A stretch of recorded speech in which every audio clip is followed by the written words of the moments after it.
Boa noite, bem-vindos a mais um Direito a Falar, um programa produzido em parceria pelo ETV e pela revista Advocatos.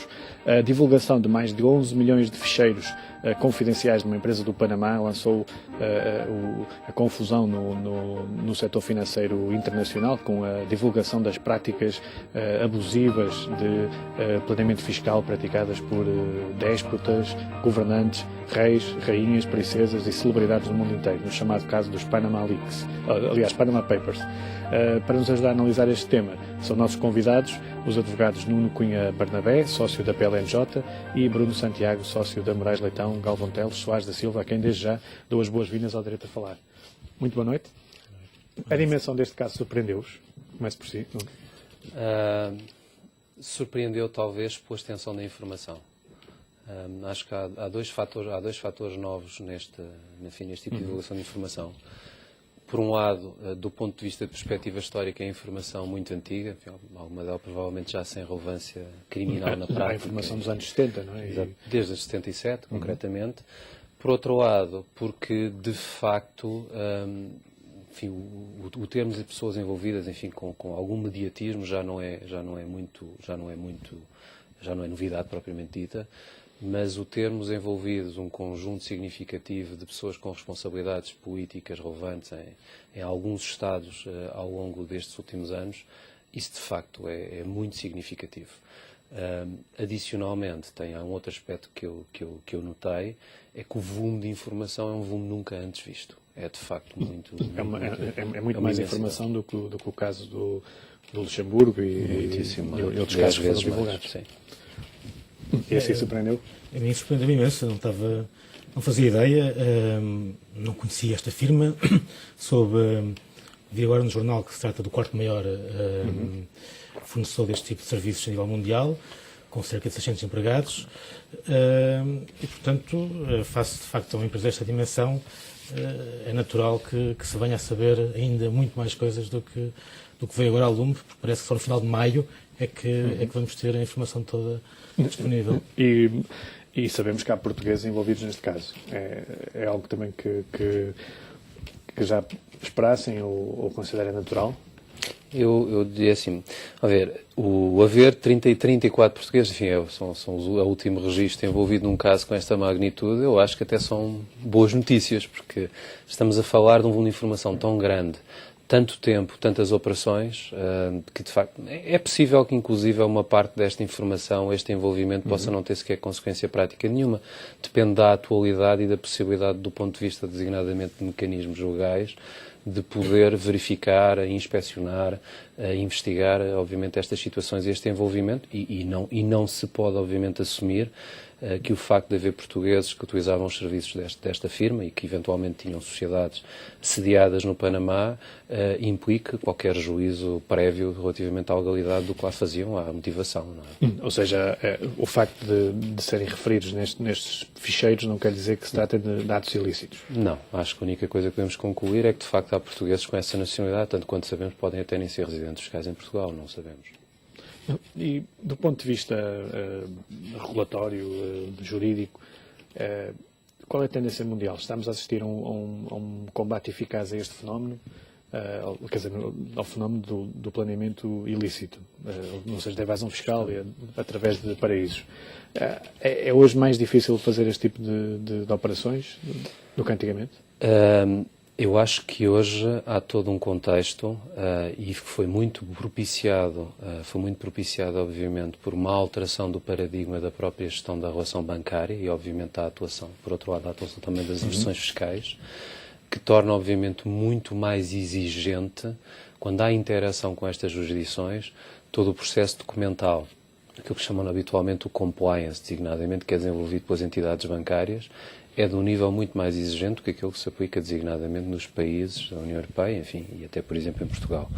E isso é, sobretudo, fruto também deste trabalho jornalístico, deste como de outros casos, mas fundamentalmente de uma alteração muito significativa que decorre da crise, essencialmente da crise financeira de 2008 e que leva, no fundo, os Estados, depois da Europa, enfim, com a liderança do Reino Unido, a assumirem, no fundo, um papel de necessidade de, entre aspas, moralizar, no fundo, toda moralizar para angariar, obviamente, receitas públicas, toda esta situação internacional e trazer, no fundo, para os estados de residência das pessoas, são sobretudo pessoas particulares, a tributação e os impostos que, de facto, correspondem à utilização destes veículos. E, portanto, não é algo de novo, mas, obviamente, que há um movimento aqui do ponto de vista político e também do ponto de vista do movimento dos mídias que proporcionou que isso acontecesse e o principal agente, eu acho, de mudança do ponto de vista operacional, mais do que as firmas, sinceramente, acho que foi sobretudo a indústria bancária, claramente. Concordo. Concordo. É uma mudança de paradigma e acho que, enquanto que antes, de facto, assistia-se que as grandes fortunas mundiais fazia parte de terem sempre uma estrutura offshore, agora simplesmente passou de moda. A moda é estar onshore, ainda bem. E, portanto, de facto, o mundo mudou diametralmente a este respeito e, portanto, acho que é uma mudança boa e de saudar. Portanto, há uma tendência para ontem estive a ver uns dados relativos a este caso e esses dados apontavam para que o número de offshores criadas tem vindo a cair desde 2009. É uma tendência que de facto se verifica. Eu acho que isso tem a ver com, obviamente, que há uma grande parte, historicamente, isso é claramente verdade, a utilização destes territórios e destas estruturas esteve, de facto, associada a fenómenos, sobretudo de evasão fiscal, e está associada, tradicionalmente, também a um conjunto de práticas ilícitas, como são estas que algumas são noticiadas, com indícios designadamente de corrupção e de branqueamento de capitais por outros crimes. Na medida em que, obviamente, o movimento de progressiva transparência, e não só fiscal, mas do ponto de vista informativo também em geral, avança, é natural que essas vantagens, que são as vantagens que ilícitas eram obviamente procuradas, claramente vão desincentivar uma utilização abusiva dessas estruturas. Mas o que é que os governos europeus, por exemplo, podem fazer mais para combater a evasão fiscal? Ainda mais, tornar ainda menos apelativo o recurso a esse tipo de paraísos? O que podem fazer ainda mais? Boa pergunta. Não sei. O que posso dizer é que já fizeram muito. Há, de facto, uma pressão enorme a todos os títulos, nomeadamente também ao nível legal, com mecanismos que foram criados para penalizar o uso de offshores, nomeadamente com taxas de imposto mais agravadas, e há, obviamente, também o caso dos célebres acordos de troca de informação, que no fundo, e que são eficazes nestes casos? Sim, não diria que todos serão, mas a maior parte sim, e que, no fundo, visam contrariar o maior ativo destes regimes, que era o segredo, o secretismo. E, portanto, aí estão, de facto, parece-me que a vencer a guerra. O problema, parece-me, de vir é de alguns Estados mais pobres, que não será o caso, propriamente, destas jurisdições offshore, mas iria de alguns Estados, por exemplo, em África, que não têm meios económicos para satisfazer as exigências dos países ricos. Nomeadamente ao nível da transparência, porque isto é preciso ver gente, é preciso ver funcionários qualificados, e esses países, de facto, não conseguem acompanhar este ritmo. E mesmo ritmo. que até queiram colaborar, não conseguem. Exatamente. E que países é que são menos cumpridores nestas matérias de divulgação de informação? Bom, isto só releva ao nível aos países mais pobres, que são menos cumpridores, mas também não têm que cumprir, porque não têm dinheiro escondido, não há problema. Mas há outros que não são pobres e também não cumprem. Sim, enfim, não tenho uma informação precisa, mas tradicionalmente fala-se precisamente do Panamá, do Mónaco, não sei como é que está a situação do Mónaco agora, de Liechtenstein. Eu não quero estar a ser injusto para com estes países, porque sei que têm desenvolvido, pelo menos alguns deles, esforços no sentido de cooperar com a OCDE, mas enfim, são estes os nomes, ou alguns dos nomes que se falava no passado recente. Não sei como é que está, não estou completamente up-to-date relativamente aos últimos desenvolvimentos destes países no sentido de cooperarem para trocar informações de natureza fiscal e bancária. Em relação a Portugal, há um caso que é a zona offshore da Madeira. Correto.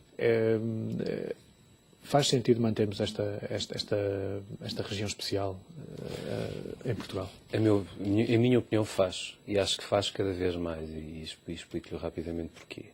Primeiro porque a Zona Franca da Madeira, como outras zonas francas na Europa, e é preciso dizer que há mais, aqui ao lado também há das Canárias, e há outras, e há territórios adjacentes. E as Ilhas do Canal. Porquê? Porque é uma ferramenta de competitividade, e aquilo que está demonstrado desde que o regime tem vindo a sofrer nas últimas modificações do regime, é que efetivamente ele tem sido uma ferramenta muito importante, designadamente durante este período em que tivemos a intervenção em Portugal da FMI, de internacionalização das nossas empresas, mais até do que captação de investimento estrangeiro, e muito menos que aquilo que era no passado, que era de facto uma plataforma giratória de fluxos financeiros. Depois é preciso perceber que a Zona Franca da Madeira, embora seja um regime fiscal especial, do ponto de vista do cumprimento da legislação em matéria de branqueamento de capitais, em matéria societária, mecanismos, digamos, de enforcement de leis, é Portugal e é a União Europeia. Portanto, as razões, a questão, por exemplo, do secretismo, que o Bruno há pouco muito bem falava, são razões que não existem, são motivações que não existem aqui. E o que vai acontecer, estruturalmente diria, é um bocadinho isto está a acontecer. À medida que há uma maior pressão e um juízo de censura geral, às vezes não é só apenas uma questão de utilização lícita ou ilícita, também penso haver aqui uma questão moral também. Relativamente à utilização dos offshores, a tendência é que também os Estados, que são Estados exportadores desse capital e, no fundo, de residência das pessoas que usam esses paraísos, tenham que criar soluções que lhes permitam encontrar competitividade fiscal. Portanto, eu acho que até vamos assistir um pouco ao contrário, que é vamos começar a ter, não vamos ter provavelmente tantos regimes especiais como já tivemos no passado, que depois tem que ser casado com outros movimentos internacionais em matéria fiscal, mas vamos ter, obviamente, pressão para criar mecanismos de caráter, se calhar, mais geral do que aqueles que temos hoje, de maior competitividade fiscal no seio da União Europeia em particular. E, nessa medida, a Zona Franca da Madeira tem claramente aqui um papel a desempenhar. Há outra questão que está relacionada com este tema do Panama Papers, que é o da privacidade e do sigilo. Estamos, com estes escândalos sucessivos, estamos a caminhar cada vez mais no sentido de um Estado cada vez mais controlador e existe o risco de cedermos à tentação de tudo controlar? Sim, dou-lhe mais uma vez aquela que é a minha opinião e é um pouco uma preocupação. Eu acho que a principal preocupação que eu, desde logo do ponto de vista profissional, tenho e tenho tido nesta área é que nós estamos a criar um movimento de transparência internacional e não é só transparência em matéria fiscal. Agora a grande discussão a propósito dos Panama Papers não é tanto a questão fiscal, como veremos. Tem mais a ver, obviamente, com a questão da identidade dos beneficiários económicos, que é uma questão, não é uma questão fiscal, do ponto de vista fiscal as questões estão hoje clarificadas, porque há mecanismos de troca de informação em que a informação chega aos Estados de origem. A questão aqui que temos é que há muita informação que não é, se calhar, informação tão relevante do ponto de vista de assegurar o cumprimento e de dissuadir determinadas práticas, mas que é informação da vida privada. Não há nada, se quiser, de tão privado como a utilização que eu faço da minha conta bancária.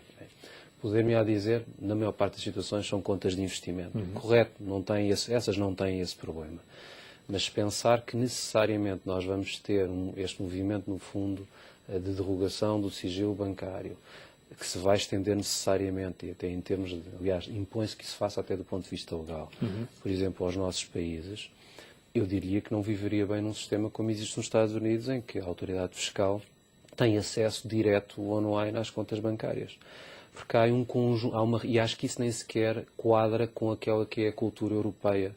Acho que no final do dia estamos a falar de um problema que constitucionalmente é um problema sério, é algo que culturalmente nós não estamos habituados. Que haverá essa tentação, haverá, mas há muitos outros fenómenos que apontam nesse caminho. Todo este por exemplo... Ao tema do terrorismo, o problema do terrorismo, obviamente, e que está ligado com este tema das offshores também. Facilita muita coisa. Eu acho que eu, como advogado, acho que eu e acho que a nossa classe em geral temos de ter uma preocupação muito especial, uma atenção muito especial que se vai passar nos próximos tempos. Porque coberto da legitimidade, obviamente, de prevenção do terrorismo, de combate ao branqueamento, de combate à evasão fiscal, virá tendencialmente e progressivamente uma restrição de determinados direitos e liberdades que nós tomamos. E penso que hoje, por exemplo, você já tem uma pegada fiscal enorme, e nós somos um bocadinho inovadores, se calhar pela negativa, nessa matéria de privacidade, tem uma pegada fiscal enorme. Cada movimento que eu faço e é emitida uma fatura, seja uma farmácia, seja um restaurante, seja um maço de tabaco que se possa comprar numa máquina, pode gerar uma pegada fiscal. Portanto, quando você tiver toda esta informação reunida e puder fazer um profiling dos hábitos das pessoas, imagino onde é que isto nos pode levar. Portanto, tem que se acompanhar com muita atenção. Este é um tema que o preocupa também? Enfim, preocupa-me de forma relativa. As coisas são o que são. É evidente que todo o cidadão tem direito à reserva de intimidade da vida privada. Sucede que, para efeitos fiscais, ou pelo menos face à administração tributária, essa reserva enfim, está muito reduzida. É algo com que temos de nos habituar. Enfim, que também quem não deve não teme. Não é? E o fisco, à partida, não está interessado em saber onde é que eu gasto o dinheiro. Evidentemente que, se for esse o interesse do fisco, também há mecanismos legais para o punir. Se for esse o caso, se for uma perseguição pessoal, e não propriamente a questão de saber se eu estou ou não a cumprir com os meus deveres fiscais. Mas não há um risco, numa situação hipotética, essa informação ser usada, por exemplo, para perseguir um cidadão ou radical? Sim, claro que sim, claro que há. E daí a necessidade de... Há risco e, aliás, isso parece-me que na prática já se tem verificado numa outra situação. Depois, é por isso que há leis, é por isso que há punições, há juízes para determinar se há culpados e puni-los. Refere-se à divulgação de dados de políticos e de... Exatamente. Há também uma questão mais abrangente relacionada com este tema dos offshores, incluído este caso do Panamá, que é a confiança dos cidadãos na economia global, no sistema da economia de mercado, na livre circulação de pessoas e de capital. Este tipo de escândalos ameaçam a prazo o nosso modelo de sociedade aberta e de economia de mercado? Essa é uma boa pergunta. Acho que... Dando força, por exemplo, a partidos políticos contrários a essa mesma sociedade aberta? Eu acho, posso estar relativamente enganado, é que só reforça a economia de mercado. Porque isto também, em grande medida, só é possível face precisamente à economia aberta e globalizada em que vivemos. E, portanto, nesse sentido, acho que isto é uma manifestação desta economia e que ela está viva e a florescer, diria eu. E depois há um aspecto curioso, que é o facto de que muitos das personalidades envolvidas neste caso vêm precisamente de países onde não existe economia de mercado e onde não existe democracia. Exatamente. Que é uma ironia. Eu acho que há, pontuando um pouco aquilo que dizia há pouco o Bruno, há aqui um tema que é de facto, estou inteiramente de acordo, acho que reforça, acho que um dos pilares que nós temos numa economia de mercado aberto e que devemos ter é obviamente a concorrência leal. E o que acontece quando temos a utilização, obviamente, destes paraísos que, por razões diversas, oferecem ou uma vantagem fiscal ou uma vantagem de anonimato que dá uma vantagem competitiva e, portanto, vamos perceber depois se a vantagem é lícita ou ilícita, ou legítima ou ilegítima. É essa e, portanto, quanto mais transparência, obviamente, houver nesta matéria, mais fácil será colocar todos os operadores em condições de competitividade internacional iguais. E isso prende-se, obviamente, com o tema da competitividade fiscal também, mas isso é algo que é obviamente, um movimento positivo. Quando nós eliminamos vantagens que consideramos injustificadas, do ponto de vista designadamente legal, e isto é isso que, obviamente, vai acontecer, vamos facilitar, obviamente, trocas. No final do dia, acho que isso é favorável, vantajoso para toda a gente. E neste momento, obviamente, é isso que se verifica. Quanto às personalidades em líder, repare que de facto é curioso, como diziam também, estamos a falar nestes nomes, eu não vi os nomes todos, não sei qual é mais, provavelmente há muitos outros nomes de países, e se calhar, aliás, fala-se de alguns ditadores, alguns déspotas do meio também há familiares de pessoas insuspeitas, enfim, pronto. Também é o caso do pai do primeiro-ministro britânico. Portanto, e da irmã de Espanha. Pelos vistos é transversal. Agora, nesses países há algo que agrava esse risco, que é assim, obviamente que os mecanismos de controle que existem, designadamente sobre os rendimentos, sobre a fortuna dos titulares de cargos políticos e operações, são mecanismos menos reforçados do que aqueles que a gente tem e está habituado a ter designadamente na União Europeia em Estados de Direito, com democracias maduras, chamemos-lhe assim, não é? E até nesse a nível europeu, qual é? É de reforço ou seja, Portugal neste contexto está cada vez mais inserido num espaço europeu que combate este tipo de práticas. Eu acho que a tendência neste momento não pode ser outra, é uniforme. Eu acho que nós estamos claramente a reforçar à medida que reforça os mecanismos de cooperação entre as autoridades, à medida que há cada vez mais transparência da informação, quer ela seja divulgada lícita ou ilicitamente, forçosamente há uma harmonização também desses procedimentos. Nós temos a mesma matriz legal, a mesma matriz constitucional e, portanto, um pouco bebendo com as experiências de uns e dos outros. Obviamente, culturalmente, não somos todos iguais e, sobretudo, a forma como os cidadãos se relacionam com o Estado e a forma como o Estado olha os cidadãos não é claramente igual em toda a União Europeia. É até muito diferente.